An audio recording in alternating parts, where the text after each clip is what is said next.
Hi, welcome to my channel, Reader Woman.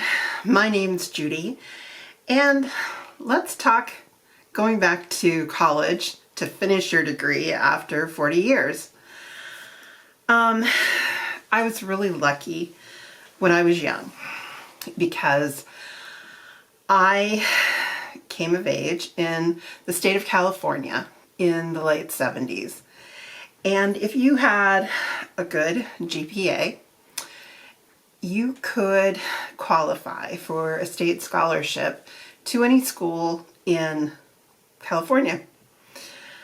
So I definitely took advantage of it, and I decided to start off going to Scripps College for women in Claremont, if you're not familiar with it. You know, I had no idea how close it was to my home. I thought I was going to go away to college, and I didn't. I'm ultimately glad I went where I did because, I started college and my mom was in the hospital. She ended up dying the beginning of my junior year. So college was kind of tough, I have to say. It wasn't a slam dunk by any means, and obviously I didn't finish it.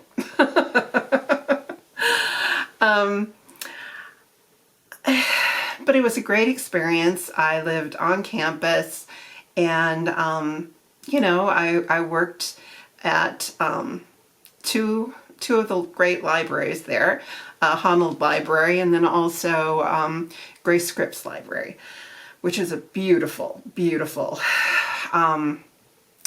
arts and crafts style library with magnificent stained glass windows and everything. I was never lucky enough, gifted enough. I don't know. I never caught the head librarian's attention to be able to go into the special collections room. But I enjoyed my time there. And I went to school there to get a degree in comparative literature. And as my thesis paper to graduate, I was going to compare James Joyce and the Dadaists. I tend to like both old and also relatively new. So the Dadaists and then the Surrealists were very interesting to me. And I must have read, I know I did, Tom Stoppard's play that featured, and I can't remember the name of it, and I don't think I want to just look it up and waste your time. But it was a play that focused on James Joyce, Tristan, oh God, I can't remember his last name now, Tristan Tzara, and Sigmund Freud were together during World War I in Switzerland. So he wrote a play about that and how he felt that they all kind of intersected together. Joyce, part of my love of Joyce is his use of language, but also his ability to deconstruct language. As I read more about his life, I felt that parts of Ulysses, but definitely Finnegan's Wake, was an attempt to, this isn't my idea, I think I read about this, but it was an attempt to communicate with his daughter who had mental illness and was hospitalized for her mental illness over several years. And so for him to take the English language and try and recreate it in order to communicate, I found to be a very poignant and strong, motivation for why he was writing the way he was. The Dadaists I just considered to be anarchists. I think they were tearing things down in order to reveal how fragile our society is, but also how our society is based on things that, you know, social mores that aren't valuable either. So, I mean, I always felt that they, you know, unlike the Surrealists, which I kind of felt like they were more trying to build a different world, a different worldview. I've always felt the Dadaists were more anarchists. So I was going to compare, I mean, in some ways, the end language was very similar between Joyce and the Dadaists. And so that's what caught my attention. And that was what my culminating project was going to be at Scripps. However, I only made it through 3.5 years, and then I just wasn't able to hold it together after my mom died long term. And so I left and moved to Washington State. For several years, I was fine. My dad was starting a small print shop, and I worked for him. And family businesses drive each other crazy, but you also have each other's back in different ways. So I loved typesetting. You know, at that time in the early 80s, it was typesetting. And so I started to learn on a typewriter, a Selectric typewriter, and learned to count characters so that you could justify type. And, you know, still have that in my head today. Can't come up with Tristan Tzara's last name, but oh my gosh. An L is 3 picas wide, just in case you were wondering. So my real goal was to work, but after a while I got bored, and so I decided to go back to community college.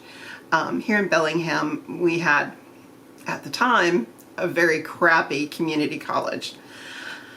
I had, what book, I don't know, but I'd read a book, and it had said, it wasn't said, you took a series of tests, and at the end of the testing that I went through, I looked to see what my real aptitude was for, and it said mathematics. So I'm like, oh, well, I'll go back for some math. And but at the time, they just had math labs. So you sat in a desk, you did your work, you went into a booth to take some tests, you got the results back, and there was one instructor for like 30, 40 people, and taking various levels of math. And but I enjoyed it. I retook trigonometry, and I took pre-calculus, and then I took my first Calc 1 was taken there, and at that point I decided I needed to move on. So then I went to, there's a college at Western Washington University called Fairhaven College. Go Fairhaven. And I found a place there. They had a great offering for unique lit classes. And once again, like Fairhaven, it was not grade oriented. You pass fail. You were able to create your own major, you know, whatever you wanted to do, you were able to create that if you wanted to. And yeah, so I took some English classes, some body awareness classes, some science oriented classes, and I continued with calculus at Western. And that was about the only classes I took at Western. Everything else was at Fairhaven. After about 2.5 years, it just got too much to go to school and to work full time for my dad. So I said sayonara to school. Maybe not my best decision, but it was what I decided at the time. I really enjoyed my time at Fairhaven, but I just didn't have enough to give it all. So, 40 years later, the proverbial bucket list. And this has been something that I have felt, I guess embarrassed. You know, I had more than enough freaking credits. You know, although I was going part-time, you know, I had more than enough credits at Fairhaven. I had all of these credits from Scripps, and I had all these credits from the community college. And I just couldn't put it together. And, you know, looking back on it, I kind of understand why. I have to tell you, I was going to do a independent study, or independent major, interdisciplinary degree rather, sorry, that's the correct terminology, my thesis was on the mythology of science, a structuralist approach to understanding mathematics and science.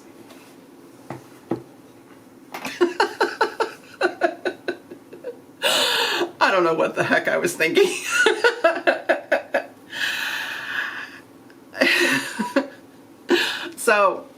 So that's where I left it. And yeah, I have no idea how I was going to actually create that. It's a great idea. I think there's still valid reasons for doing that study. In fact, yeah, it might even be somebody doing it. I came across structuralism through the New Yorker. In the 80s, I just loved reading the New Yorker, and I read it from cover to cover. And I saw these 2 books on structuralism that was offered by a British publishing company. I couldn't buy it here in the US. So I got my money order, I put it all together in my airmail thing and sent it off. And luckily they didn't just take my money, they sent me 2 books back. And I read them, really became infatuated with the idea of, you know, the structuralists primarily were looking at society as mythology, kind of like, that pronunciation, but like Roland Barthes. And so, I mean, one of the biggest things he took was wrestling. And how, you know, the wrestlers were mythic, in some sort, like the Roman and Greek gods were. Weird and strange and powerful. And, you know, so I became really entranced at looking at the world through those eyes. And then with my love of mathematics, I won't say love, but my enjoyment of certain science, I thought it would be an interesting thing to look through those lenses at those 2 philosophies as well. Mathematics. I mean, on the one hand, we use discrete numbers, but when you look at infinity and you start tying that into numbers and particularly fractions, so if you go from 1 inch to 2 inches and you start cutting that down into ever smaller slices, mathematics tells us that's infinity, and yet reality tells us you can get to 2. But when you're looking at fractions, it's possible to just continue and continue and continue, which I think is mythic. It's something we don't quite grasp, that idea of infinity. And the same thing with physics. You know, physics tells us that our tables are made up of all of this empty matter that's, you know, there's some electrons and a nucleus, but, you know, they're far apart, you know, and yet when we touch things, we feel its solidness. We don't feel its, you know, looking at it under super microscopes to understand how, you know, porous it is. Another, I think, mythic. But going back to school after 40 years, there was no way in heck I was picking up that old interdisciplinary degree and following up on it. So this is the end of part 1. And this is a 3-part, and so to try and make it more digestible. Anyways, next time we'll be talking about going back to school. So anyways, hope you're reading. Let me know what you are reading. I'm still reading grand. Anyways, take care. Bye.